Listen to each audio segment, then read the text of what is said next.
Bonjour à tous, aujourd'hui on va découvrir ensemble le modèle Storm de chez Vision. Donc dans un premier temps on va parler des clés. Donc la clé, il y a 3 boutons dessus, donc un bouton pour déverrouiller le véhicule, pour verrouiller. Et ensuite une alarme. Donc, là le véhicule est verrouillé, si j'appuie sur le bouton de l'alarme, voilà, donc vous l'entendez pas mais ça fait un bruit à l'intérieur. Devant s'allumer si je rappuie. Voilà. Je déverrouille pour désactiver, paf, mais aussi vous avez 2 clés pour déverrouiller manuellement et pour démarrer le véhicule.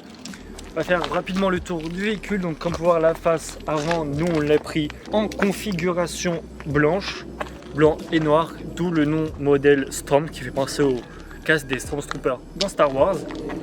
Donc devant on peut voir, vous n'avez pas de grille de ventilation parce que c'est un modèle voiture électrique.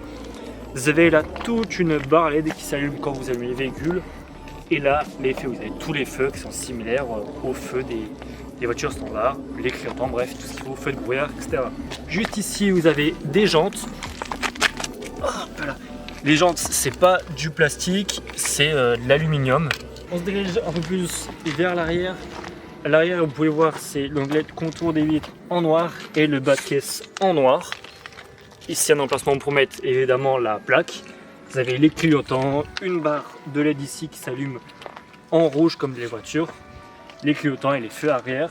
Juste ici, vous avez une trappe de charge, tac, où le câble se situe à l'arrière du véhicule. Nous allons voir ça juste après. Une charge complète pour la modèle Storm de chez Vision, il faut compter entre 6 et 7 heures, grand max, pour faire du 0 à 100% niveau batterie. On va entrer tout de suite dans le véhicule, donc je vais déverrouiller le véhicule. Tac. Quand vous ouvrez déjà la porte, il y a pas mal des premiers détails sur la porte. Là vous avez un rangement qui est assez grand, vous pouvez ranger vos clés, des papiers, des accessoires ou autres. Là vous avez un bouton parce que la vitre c'est une vitre électrique, un emplacement pour la porte.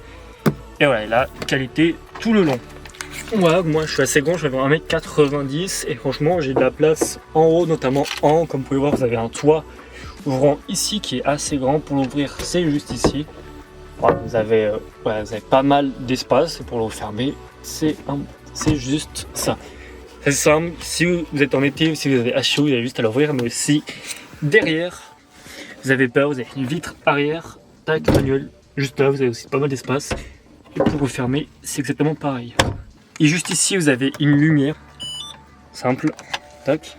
Ensuite, niveau rangement, vous avez un autre rangement ici à côté du volant pour mettre votre téléphone ou même des clés. Ici, vous avez un autre emplacement pour mettre des clés, des papiers ou tout le reste. Paf. J'ai démarré maintenant le contact. Donc pour démarrer le contact, vous avez 2 options. Soit de 1, comme sur une voiture standard, vous prenez la clé, vous la mettez dans l'emplacement et vous tournez. Soit de 2, vous déverrouillez le véhicule standard. Et ensuite, vous avez juste à venir appuyer sur le bouton. La voiture est allumée. Maintenant, la clé, vous pouvez la mettre où vous voulez, dans la boîte à gants, derrière ou juste sur l'emplacement, juste ici. Ici, sur ce modèle, c'est des sièges inclinables, c'est-à-dire que vous avez une poignée sur votre gauche qui vous permet d'incliner beaucoup à l'avant le siège et à l'arrière, de le mettre quasiment à plat. Tant que je suis à plat, ouais, derrière vous avez pas mal, ça va un grand emplacement si vous rajoutez des gens derrière. Non, derrière vous avez un grand emplacement si vous voulez rajouter du matos comme on l'a fait à l'actuel. C'est une banquette, voilà, en cuir, derrière en cuir, et juste en dessous vous avez un emplacement pour mettre des affaires aussi, mais aussi vous avez le câble de rechargement. Maintenant, si on se rapproche plus ici, vous avez standard clignotant à droite, clignotant à gauche, vous avez les différents feux juste là. Ici vous avez pour essuie-glace. Si vous tirez vers vous, vous avez le liquide. Ensuite, comme vous pouvez voir, vous avez un écran tactile directement intégré dans la voiture. Donc là, vous avez Chrome, le Bluetooth, Waze, avec beaucoup plus d'applications. Vous avez Maps juste ici, vous avez la radio, vous avez YouTube, vous avez le navigateur si vous voulez naviguer à droite à gauche. Waze et beaucoup plus encore, Waze très réactif.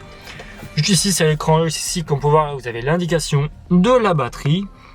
Là, le kilomètre que vous avez fait sur la journée, combien de votre vitesse actuelle, et là, en quel mode, est-ce que vous êtes en N, en drive ou en R, qui est pour reculer. Si le frein à main, il est bien mis.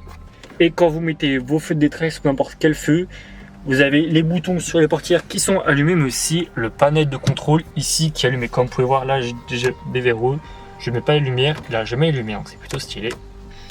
Tac. Là, vous avez la climatisation pour mettre en chaud ou froid. Évidemment, qui dit voiture électrique, qui dit climatisation, qui dit batterie, qui dit du coup, plus vous utilisez la climatisation, plus la batterie va diminuer de plus en plus. Surtout si vous mettez à 35-40 degrés, ce qui est possible, la batterie vous l'usez très rapidement. Mais si vous plutôt vous la mettez entre 20 et 25 environ, une intensité moyenne, basse, la batterie, elle va pas être impactée. On va faire un premier test de conduite pour faire ça directement. Première étape, évidemment, de conduire, il faut mettre la ceinture. Elle est juste à gauche. Et là, c'est juste là, le petit tic. Tac. Donc, première étape, pour le véhicule, vous avez à gauche le frein à main, sinon vous ne pouvez pas avancer. Tac. Et là, je peux avancer. Là, la voiture n'avance toujours pas. Pourquoi? Parce que je suis en N, donc N en neutre. Il faut que je me mette en D juste là. Voilà. Là, je peux avancer, mais sinon, si je me mets en R, je suis en recul. Et qu'elle met le recul juste ici pour reculer. Donc là, je vais me mettre en D. Tac. Et là, je peux avancer. J'ai deux pédales en bas, pédale à gauche de frein et pédale à droite d'accélérateur. Comme une voiture sans permis, une voiture automatique ou une voiture électrique de nos jours. Pour avancer, j'appuie, pression et ça avance tout seul. Donc, je vais faire du droite-gauche. Comme vous pouvez voir, ça tient bien la route. Là, je vais monter la petite montée. Là, la test de suspension. Paf, c'est réactif un petit peu, mais c'est déjà mieux que la concurrence. Là, on est sur la route qui est fermée. Tac, bam, bam. Là, je fais un peu de droite-gauche. Bah, ça bouge un peu, certes, mais vous avez des suspensions directement intégrées. C'est surtout, vous avez des sièges, c'est pas en plastique, plastique 50-50, non, c'est du cuir partout avec inclinaison possible, c'est qualité, bref, c'est pas comme les voitures de jour où c'est du plastique quasiment partout sur les véhicules. Waze, tac. Là j'ai mis Waze et on va faire un petit tour. Et regarde, là, comme vous pouvez voir, je vais à droite. Voilà, Waze suit bien, donc il est bien réactif